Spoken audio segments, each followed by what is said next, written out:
इस क्वेश्चन में दिया गया है a charge of 4 mu C is to be divided into 2। मेरे पास चार्ज कितना दिया हुआ है, चार्ज दिया हुआ है 4 म्यू सी।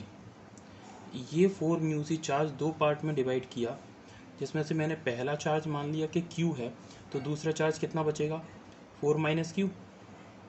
ओके, मैंने इस चार्ज को बनाया, मैंने माना चार्ज ए है, इधर चार्ज बी, और इन दोनों के बीच की कुछ डिस्टेंस है जिसे आर मान के चल रहा हूँ।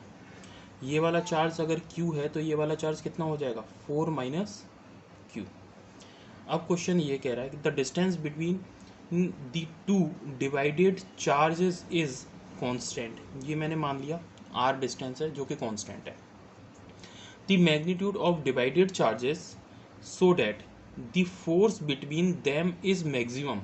इन दोनों के बीच में जो फोर्स है वो बोल रहा है कि मैक्सिमम कब होगा, किस कंडीशन में, मतलब वो चार्ज बताओ जिस चार्ज के लिए ये इन दोनों के बीच में लगने वाला फोर्स मैक्सिमम हो जाए। तो इन दोनों के बीच में जो फोर्स लगेगा उसे मैं कूलॉम लॉ से डिटरमाइन कर सकता हूँ। कूलॉम लॉ क्या बोलता है? कूलॉम लॉ बोलता है कि force is equals to constant के into charge of first into charge of second upon square of distance. Distance का स्क्वायर लगा दिया। यहाँ से अब एक यूनिवर्सल कॉन्सेप्ट समझो, जब भी हमें कोई भी चीज़ मैक्सिमम डिटरमाइन करनी है, जैसे यहाँ पर मुझे मैक्सिमम डिटरमाइन करना है क्या, फोर्स मैक्सिमम डिटरमाइन करना है, तो मुझे फोर्स मैक्सिमम चाहिए। तो फोर्स का जो डेरिवेशन होगा, ये वाला डेरिवेशन, उस डेरिवेशन का उसके वेरिएबल के रेस्पेक्ट में, यहाँ पर वेरिएबल कौन है, क्यू, क्योंकि क्यू की अगर इधर अपन ने क्वांटिटी बढ़ाई तो इधर कम हो जाएगी। क्लियर? तो क्यू है वेरिएबल, तो क्यू के रिस्पेक्ट में, यानी जो भी वेरिएबल होता है उसके रिस्पेक्ट में अगर आप डिफ्रेंसिएशन करके इक्वल टू जीरो पुट करते हो तो आपको मैक्सिमम वैल्यू मिल जाती है।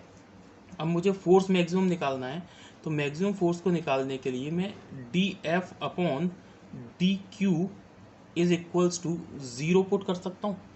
तो इसका मैं डिफ्रेंसिएशन कर रहा हूँ, इसका डिफ्रेंसिएशन करूँगा तो क्या मिलेगा मुझे, देखो मैं अगर डिफ्रेंसिएशन करूँ तो डी अपॉन डी क्यू कोष्टक में के Q 4 minus Q upon R square is equals to zero. यहाँ के कांस्टेंट है, आर स्क्वायर कांस्टेंट है, तो यहाँ पर बच गया क्यू इंटू 4 माइनस क्यू। तो यहाँ पर मैंने निकाल लिया के अपॉन आर स्क्वायर। यहाँ फर्स्ट फंक्शन इंटू सेकेंड का डिफ्रेंसिएशन, फर्स्ट फंक्शन ले लिया, सेकेंड का डिफ्रेंसिएशन कितना हो जाएगा, 4 का डिफ्रेंसिएशन 0 हो गया, माइनस क्यू का डिफ्रेंसिएशन हो गया -1, प्लस सेकेंड फंक्शन कितना है, सेकेंड फंक्शन है 4 माइनस क्यू इंटू फर्स्ट का डिफ्रेंसिएशन, क्यू का डिफ्रेंसिएशन क्यू के रिस्पेक्ट में हो जाएगा 1 इज इक्वल्स टू 0 पुट कर दूं। इसे अगर मैं और आगे देखता हूँ तो ये के अपॉन आर स्क्वायर 0 से मल्टीप्लाई होगा, 0 हो जाएगा। इसे मैं लिख रहा हूँ minus Q plus 4 minus Q is equals to 0।